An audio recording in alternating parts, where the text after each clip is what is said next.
తాకట్లో ఉన్న బంగారాన్ని విడిపించి ఆ రోజున మార్కెట్ ధర కట్టి మిగిలిన డబ్బును మీకు అందిస్తుంది కొమ్మూరి గోల్డ్.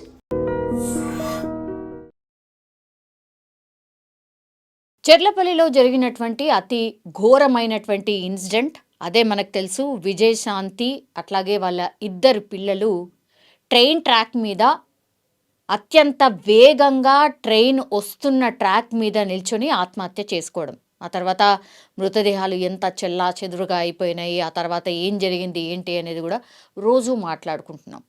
యాక్చువల్లీ 30 తారీఖున జరిగినటువంటి ఇన్సిడెంట్ అది. అంటే 29, 30 ఎర్లీ మార్నింగ్ అవర్స్ కాబట్టి 30లో పడతాం. 29 అర్ధరాత్రి జరిగినటువంటి ఇన్సిడెంట్ ఇది. అసలు ఎంత భయంకరం అంటే ఎక్కడా ఎవరికి ఏ క్లూ లేకుండా ఇంకా మిస్టీరియస్ డెత్గానే ఇంకా కూడా ఉంది స్టిల్. మనం ఈరోజు ఉన్నది 6వ తారీఖు కదా, 8 రోజులు అవుతుంది, దగ్గర దగ్గర 6 నుంచి 7 రోజులు అవుతుంది. ఇప్పటికీ కూడా ఒక్క క్లూ లేదు, ఏమీ లేదు. పోలీసుల ఇన్వెస్టిగేషన్ నడుస్తోంది. అటేమో ఫ్యామిలీ మెంబర్స్ అందరినీ అడుగుతున్నారు అసలు ఏం జరిగింది ఏంటి అనేది. లాస్ట్కి వస్తే అంటే ఫిజికల్గా ఏ క్లూ కనబడలేదు కాబట్టి పోలీసులు ఏం చేశారు, ఇప్పుడు విజయశాంతికి సంబంధించిన ల్యాప్టాప్ అట్లాగే ఫోన్ని ఫోరెన్సిక్కి తరలించి ఒక రిపోర్ట్ని తెప్పించుకుంటున్నారు. అంటే గతంలో తను ఎవరితోనైనా మాట్లాడినటువంటి ఫోన్ కాల్స్ ఏమైనా ఉన్నాయా, ఆమెకి ఏమైనా థ్రెటనింగ్ కాల్స్ ఏమైనా వచ్చాయా, ఇట్లా ఈ కోణంలో దర్యాప్తు అయితే చేస్తున్నారు. సింగిల్ క్లూ కూడా అటు వాళ్ళ అమ్మ ఇంట్లోనే ఉంటుంది. అంటే విజయశాంతి వాళ్ళ అమ్మ వాళ్ళతో పాటే ఉంటుంది, ఎందుకంటే వాళ్ళ హస్బెండ్ దుబాయ్లో ఉంటాడు కాబట్టి. ఆయన వెళ్ళి కూడా 3-4 సంవత్సరాలు అయింది అని అందరు చెప్తున్నారు, కానీ నో, ఆయన వెళ్ళి కూడా కేవలం 14 నెలలు మాత్రమే అవుతోంది. అండ్ రెగ్యులర్గా టచ్లోనే ఉన్నాడు. ఆ ప్రాబ్లం కూడా అసలు ఏ మాత్రం కూడా లేదు. ఆయన చూస్తే కూడా చాలా అమాయకంగా అండ్ వెరీ ఓపెన్ మైండెడ్గా చాలా విషయాలు ఆయన చెప్పేస్తున్నాడు. అసలు సింగిల్ క్లూ లేదు. తర్వాత ఇప్పుడు చూస్తే మదర్, ఆ మదర్కి కూడా అసలు ఏ క్లూ లేదు, ఎవరితోని కూడా సస్పీషియస్గా ఆమె మాట్లాడలేదు. ఆ రోజు నాకు ఫోన్ చేసింది 10:30 గంటల ప్రాంతంలో, నాకు కూడా ఫోన్ చేసిందమ్మా ఇన్సిడెంట్ అయిన తర్వాత. వీళ్ళు దగ్గర దగ్గర 11:30 తర్వాత 12 మధ్యలో జరిగింది ఈ ఇన్సిడెంట్ అర్ధరాత్రి. బట్ ఆ రోజు రాత్రి చెర్లపల్లి స్టేషన్లో ఉండి 10:30 గంటల ప్రాంతంలో వాళ్ళ అమ్మకి జస్ట్ ఒక 45 సెకండ్స్ మాత్రమే కాల్ మాట్లాడింది. ఇది వాళ్ళ మదరే చెప్తోంది. జస్ట్ ఇట్లా ఒక నిమిషం కూడా మాట్లాడలేదమ్మా, కేవలం 45 నుంచి 46 సెకండ్లు మాత్రమే ఫోన్ కాల్ మాట్లాడింది. అప్పుడు కూడా నాకు ఎట్లాంటి అనుమానం రాలేదు, వస్తున్నామమ్మా అన్న మాట చెప్పింది అని తను చెప్తోంది. తర్వాత ఇప్పుడు ఇంకోటి ఏం ప్రచారం జరుగుతోంది అని అంటే, ఆ స్టేషన్లో ఉన్నటువంటి ప్రాంతంలోనే ఆమె ఎవరితోనో ఫోన్ మాట్లాడింది, విజయశాంతి ఫోన్ మాట్లాడింది, దగ్గర దగ్గర 1 గంట సేపు ఫోన్ మాట్లాడింది. అది కూడా వాళ్ళ బ్రదర్ చిరంజీవి పేరే వినిపిస్తోంది, వాళ్ళ బ్రదర్తోనే ఆమె మాట్లాడింది అనేది ఇప్పుడు బయటకు వస్తున్నటువంటి అంశం. గంట సేపు మాట్లాడాల్సిన అవసరం అనుకోండి, లేదంటే గంట సేపు మాట్లాడాల్సిన అంత సీరియస్ ఇష్యూ ఏముంది, గంట సేపు ఇప్పుడు చిరంజీవి కాకపోతే ఇంకొకరితో మాట్లాడింది, ఎవరితోని మాట్లాడింది అనేది అతిపెద్ద ప్రశ్న. ఇంత పెద్ద డిసిషన్ తీసుకుంది కాబట్టి ఏదన్నా డీపర్గా కంపల్సరీ ఏదన్నా రీజన్ ఉంటే కానీ విజయశాంతి చనిపోలేదు. ఇప్పుడు పోలీస్ వ్యవస్థ కానీ, లేకపోతే చుట్టుపక్కల వాళ్ళు కానీ, తెలిసిన వాళ్ళు కానీ, లేకపోతే ఇప్పుడు మనలాంటి వాళ్ళం కానీ, ఈ ఇన్సిడెంట్ని ట్రాక్ చేసి ఫాలో చేస్తున్న వాళ్ళం కానీ, మనకు కూడా అతిపెద్ద డౌట్ ఇదే కదా, అసలు ఏం జరుగుంటుంది మరి. ఎక్కడా క్లూ దొరకట్లేదు, ఎక్కడ చూసినా ఆల్ క్లియర్గా కనిపిస్తోంది. ఏ ఇష్యూ లేకుండా మనుషులు అట్లా వెళ్ళి అంత భయంకరంగా ఫాస్ట్గా వస్తున్నటువంటి ట్రైన్ ఎదురుగా నిల్చొని ఎవరైనా చనిపోతారా? అది కూడా ఒక్క విజయశాంతి మాత్రమే కాదు, వాళ్ళిద్దరి పిల్లలు, అది కూడా చిన్న పిల్లలు కూడా కాదు, ఇంటర్ ఫస్ట్ ఇయర్ సెకండ్ చదువుతున్నారు పిల్లల్ని వెంట పెట్టుకొని ముగ్గురు హగ్ చేసుకొని ఒక ఫాస్ట్గా వస్తున్నటువంటి ట్రైన్ ట్రాక్ మీద ట్రైన్కి ఎదురుగా నిల్చోవడం ఏంటి? ఇది అంతులేని ప్రశ్న, అంతులేని మిస్టరీ ఇక్కడే దాగి ఉంది. ఎక్కడ బయట నుంచి క్లూ రాలేదు. ఇప్పుడు ఆమె ఆఫీస్లో పనిచేస్తోంది, ఆమె ఒక టీమ్ లీడర్, సాఫ్ట్వేర్ ఎంప్లాయ్. ఆ ఎంప్లాయీలకు సంబంధించి ఏమన్నా మిస్టరీ ఉందా, అక్కడ ఏమైనా ఆమె మన ఫేస్ చేసిందా, ఆఫీస్లో ఏమైనా జరిగిందా అనే కోణంలో కూడా వాళ్ళని క్వశ్చన్ చేసిండ్రు పోలీసులు ఫిజికల్గా. అక్కడ కూడా క్లీన్ చిట్, అసలు ఆమె very very decent and very professional employee అని అక్కడ వాళ్ళు కూడా చెప్తున్నారు.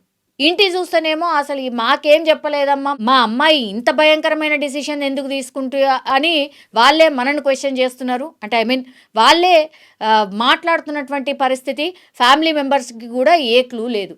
ఇప్పుడు పోనీ ఏమైనా ఫైనాన్షియల్ ప్రాబ్లం ఏమన్నా ఉందా అంటే అది కూడా లేదు. ఫైనాన్షియల్లీ మంచిగా ఉన్నారు, చాలా బాగున్నారు. ఒక సొంత ఇల్లుంది, ఈమె జాబ్ చేస్తుంది, వాళ్ళ హస్బెండ్ కూడా జాబ్ చేస్తున్నారు. మంచిగా ఇల్లు కట్టుకోవడమే కాకుండా ఇంకెక్కడో ప్రాపర్టీ వైజ్గా కూడా ఇంకోటి కూడా ఎక్కడో కొన్నారు రీసెంట్లీ అనేది కూడా మనకు అందుతున్నటువంటి సమాచారం. ఆమె ఇప్పుడు చెర్లపల్లి, ఆమె ఇంటి నుంచి అంటే ఆమె ఇల్లు ఎక్కడైతే ఉందో ఉప్పల్ ఇంటి దగ్గర నుంచి చెర్లపల్లి వచ్చేంత వరకు ఆమె ఎక్కడెక్కడ ఆగింది, ఏమేం చేసింది అనేది కూడా పూర్తిగా దగ్గర 100 సీసీ కెమెరాల్ని పూర్తిగా అంటే ఆమె కార్లో జర్నీ చేసింది కదా, పూర్తిగా ట్రాక్ చేసి 100 సీసీ కెమెరాల్ని చెక్ చేస్తే కూడా ఒక్క చిన్న క్లూ కూడా లేదు. అందుకే కదా ఇంత అసలు అనుమానాలు ఏమైనా వ్యక్తం చేద్దామా, ఎక్కడైనా చిన్న క్లూ ఉంది అంటే అది లేదు. తీరా చూస్తే ముగ్గురు ఆత్మహత్య చేసుకున్నారు. గతంలో కూడా ఈ కుకట్పల్లి కేసు ఉంది కదా, చిన్నపిల్లని చంపినటువంటి కేసు, ఇంటి వెనకాలనే ఉండి ఆ బాబు హత్య చేసిండు. కానీ ఏ క్లూ లేకుండా ఎట్లా హత్య చేసిండు, అసలు దేనికోసం చేసిండు అనేది కూడా ఇట్లనే ఒక దగ్గర 8 నుంచి 10 రోజుల పాటు నడిచింది. అది చిన్న క్లూ లేకుండే. అక్కడ ఎట్లాంటి క్లూస్ సేకరణ జరిగిందో, డీపర్ క్లూస్ సేకరణ జరిగిందో, ద సేమ్ వే ఈ కేసులో కూడా అట్లనే అనిపిస్తుంది. ఏ చిన్న క్లూ లేదు. కానీ ఇక్కడ ఏమవుతుందంటే చుట్టుపక్కల లేకపోతే మనతో ఉన్న వాళ్ళ దగ్గర నుంచే మేబీ ఇది జరుగుంటుంది అనేది ఒక పర్సెప్షన్. ఎందుకంటే బయట ఫిజికల్గా చూస్తే ఎక్కడ కూడా ఏ క్లూ కనబడట్లేదు. తీరా చూస్తేనేమో మరి ఇన్నర్లీ అంటే ఇంటి లోపలనే ఏదైనా జరిగిందా, ఇంటి లోపలనే మానసిక క్షోభకు ఏమైనా ఎవరైనా గురి చేశారా, ఆమెకు దగ్గరలో ఉన్నటువంటి వ్యక్తులు, ఆమెతో పాటు ఉన్నటువంటి వ్యక్తుల మీద ఇప్పుడు అనుమానాలు పెద్ద ఎత్తున వ్యక్తమవుతున్నాయి. చాలామంది నెటిజన్స్ కూడా అదే అంటున్నారు. ఇవి ఎట్లా ఉంటాయనంటే పరువు పోతుంది అనే కోణంలో ఆలోచించిన మాత్రమే ఇట్లాంటి భయంకరమైన డిసిషన్స్ తీసుకుంటూ ఉంటారు జనరల్లీ. అంటే ఏ దారి లేదిగా, వీళ్ళంతా మనోళ్ళు అనుకుంటాం కదా, మనోళ్ళ ద్వారానే మోసం పోతే ఇంకెవరికి చెప్తాం ఏంది అనే కోణంలోనే ఇట్లాంటి డిసిషన్స్, అతిపెద్ద డిసిషన్స్ జరుగుతూ ఉంటాయి అనేది కూడా చాలామంది కామెంట్ చేస్తున్నారు.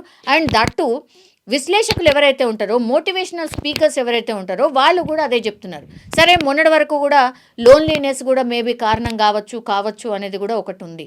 ఆమె లోన్లీనెస్ ఫీల్ అయితే ఇప్పుడు టీనేజ్ కదా వాళ్ళ పిల్లలకి, వాళ్ళకేంటి ప్రాబ్లం, నేను ఇట్లా ఫీల్ అవుతున్నా అని చెప్పింది. వాళ్ళు కూడా ఈ మధ్యకాలంలో మీరు చూడండి సోషల్ మీడియాలో ఎంత యాక్టివ్ ఉంటున్నారు పిల్లలు. వాళ్ళు వాళ్ళ అమ్మకు చెప్పేంత పరిస్థితిలో ఉన్నారు. అయినా సరే ఆమెతో పాటు వీళ్ళు కూడా ఆత్మహత్య చేసుకోవడం ఏంటి? అండ్ వాళ్ళు మీరు చూడండి సీసీ ఫుటేజ్, చెర్లపల్లి స్టేషన్కి సంబంధించిన ఫుటేజ్ చూస్తే కూడా ఎక్కడ కూడా వాళ్ళు జంకుతున్నట్టు కానీ, అమ్మ చేతిని వదిలినట్టు కానీ, ఎక్కడికో అటో ఇటో వెళ్ళడానికి ప్రయత్నించినట్టు కానీ, ఎవరన్నా ఫోన్ లాక్కొని నేను ఎవరికన్నా ఫోన్ చేస్తా అనడం కానీ పిల్లలు ఏమీ కూడా చేయలేదు తెలుసా. పాపనైతే టోటల్లీ వాళ్ళ అమ్మ చేతిని అట్లా పట్టుకొనే ఉంది. ఎంత ఎంత పెయిన్ఫుల్గా వాళ్ళు ఆ చెర్లపల్లి స్టేషన్లో నడిచుంటారు, ఎంత పెయిన్ఫుల్గా వాళ్ళు ముగ్గురు మాట్లాడుకొని ఉంటారు, ఎంత పెయిన్ఫుల్గా ఆ ట్రాక్ మీద వెళ్ళి నిల్చొని ఉంటారు. ఇది అందరు కూడా మాట్లాడుతున్నటువంటి అంశం. బయట దగ్గర నుంచి ఎక్కడ నుంచి కూడా ఒక్క క్లూ దొరకలేదు. కాబట్టి ఇంటి దొంగల్ని ఈశ్వరులైనా పట్టలేరు అని అంటారు కదా, అట్లేమైనా జరుగుంటుందేమో అనేది లాస్ట్గా ఒకటి అంటే పోలీసులు కూడా మాట్లాడుతున్నటువంటి అంశం. అండ్ డీపర్లీ చెక్ చేయాల్సిన అంశం కూడా ఇదే. ఇప్పుడు ఆమె ఫోన్లో అన్నా ఉండాలి, ఆమె ల్యాప్టాప్లో అన్నా ఉండాలి. ఈ రెండిట్లోనే క్లూ దొరకొచ్చు. అది మాత్రమే ఈ ఇన్సిడెంట్ని ఆర్ ఈ అనుమానాలన్నిటికీ ఆన్సర్ ఒక్కటి ఎక్కడ దొరుకుతుంది అంటే ఆమె ఫోన్లోనే దొరికే అవకాశం ఉంది. ఎందుకంటే ఎవ్వరికి కూడా ఎక్కడ చిన్న క్లూ ఇవ్వలేదు ఆమె అనేది ఇప్పుడు బయటకు వస్తున్నటువంటి అంశం. నిజంగా విజయశాంతి ఎట్లాంటి డిసిషన్ తీసుకున్నది అని అంటే చాలా క్వశ్చన్స్ రైజ్ అవుతున్నాయి ఈ కేసులో. ఏం జరుగుంటుంది అని. కానీ ఆమె మనసులో అట్లాగే ఆమె కుటుంబంలో ఎవరికీ చెప్పుకోనటువంటిది ఏదో జరుగుంటుంది, బలమైన కారణమే ఉండుంటుంది, అందుకే ఈ డిసిషన్ తీసుకొని ఉంటుంది అని పోలీసులు అయితే భావిస్తున్నారు. అందులో భాగంగానే ఏ చిన్న క్లూని కూడా వదలట్లేదు. ఏ చిన్న మనిషిని కూడా వదలకుండా అందరినీ తమ స్టైల్లో విచారణ చేస్తున్నారు. అండ్ ఇంకోటి ఈరోజు ఏం చేశారంటే, ఇప్పుడు విజయశాంతి వాళ్ళ ఇల్లు ఎక్కడైతుందో ఆ సొంతింటికి వెళ్ళిండ్రు. వెళ్ళి పూర్తి స్థాయిలో ఆ ఇంట్లో ఏమైనా ఆధారం దొరుకుతుందా, ఎక్కడైనా ఏమైనా రాసి పెట్టో ఇంకేదో ఏడైనా దొరుకుంటుందా అని చెప్పి పూర్తి స్థాయిలో మళ్ళా ఇంకోసారి ఇంటికి వెళ్ళి పూర్తిగా ఆమె స్పెండ్ చేసే ప్లేసెస్ కావచ్చు, ఆమె ఎక్కడ ఎక్కువ ఉంటుంది అండ్ ఆమె వాడే వస్తువులు కావచ్చు, అండ్ దాని తర్వాత బుక్ ఏమైనా ఉంటే బుక్, డైరీ ఏమైనా ఉంటే డైరీ, ఇట్లా అన్నిటినీ కూడా ఎక్కడెక్కడైతే పెట్టుంటుందో, ఎక్కడెక్కడైతే ఆమె తిరిగి ఉంటుందో, ఎక్కడ టైం స్పెండ్ చేసి ఉంటుందో అక్కడికి వెళ్ళి ట్రాక్ చేసే ప్రయత్నంలో భాగంగా పోలీసులు మరోసారి ఈరోజు ఇంటికి వెళ్ళి పూర్తి స్థాయిలో ఒకసారి కంప్లీట్లీ ఆమె వస్తువులు, ఆమె వాడినటువంటి ప్లేసెస్ని అన్నిటినీ కూడా సర్చ్ చేశారు.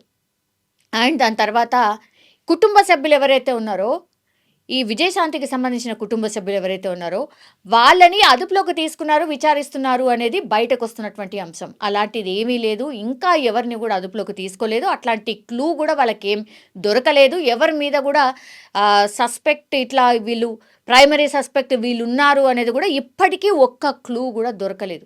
సో ఇంకా కూడా మిస్టీరియస్గానే ఉంది, ఇంకా కూడా అనుమానాస్పద కేసుగానే పోలీసులు విచారణ చేస్తున్నారు. అండ్ అన్ని కోణాల్లో విచారణ చేస్తున్నారు.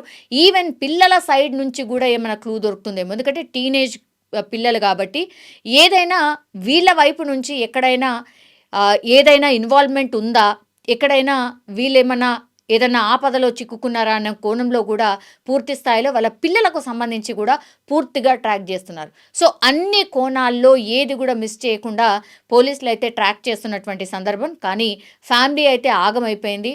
అండ్ దట్టు పాపం వాళ్ళ హస్బెండ్ ఎవరైతే ఉన్నారో సురేందర్ రెడ్డి, ఆయన ఏదో 31st రోజు ఆయన బర్త్డే.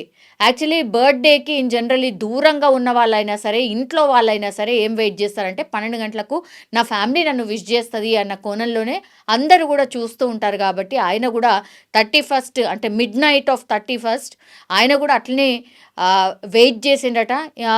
ఫోన్ రాలేదేంటి అన్న కోణంలోనే ఆయన థింక్ చేస్తూ ఉన్నాడట. ఆయన థింక్ చేస్తున్నటువంటి టైంలోనే ఎర్లీ మార్నింగ్ అవర్స్, అంటే దుబాయ్కి ఇక్కడికి ఒక 2.5 అవర్స్ తేడా ఉంటుంది. కాబట్టి ఇదంతా ఇన్సిడెంట్ జరిగిపోయింది, ఎవరు ఏంటి అని ట్రాక్ చేసేసరికి వీళ్ళే అని తెలిసినప్పటికీ కొంత లేట్ అయింది. ఈయన అంటే వాళ్ళ విషెస్ కోసం ఆయన వెయిట్ చేస్తుంటే లాస్ట్కి వస్తే ఆయనకు వచ్చినటువంటి కాల్ ఇది. ఎంత భయంకరం కదా. సో ఇట్లా ఈ కేసుకి సంబంధించి మాత్రం ఏమంటారు, డీపర్ పూర్తిగా అనాలిసిస్ చేసిన తర్వాతనే ఏదైనా చెప్పే అవకాశం ఉంటుంది అని పోలీసులు కూడా చెప్తున్నారు. ఇవన్నీ బయటకు వస్తున్నటువంటి అన్నీ కూడా అజంప్షన్స్ మాత్రమే. ఆమె ఫోన్లో, ల్యాప్టాప్లో మాత్రమే ఏదైనా క్లూ ఉంటే ఈ కేసుకి ఏదైనా కన్క్లూజన్ ఆర్ లీడ్ దొరికే అవకాశం ఉంటుంది అని చాలా స్పష్టంగా పోలీసులు అయితే చెప్తూ ఉన్నారు. చూడాలి మరి ఏం జరుగుతుంది ఏంటి అనేది.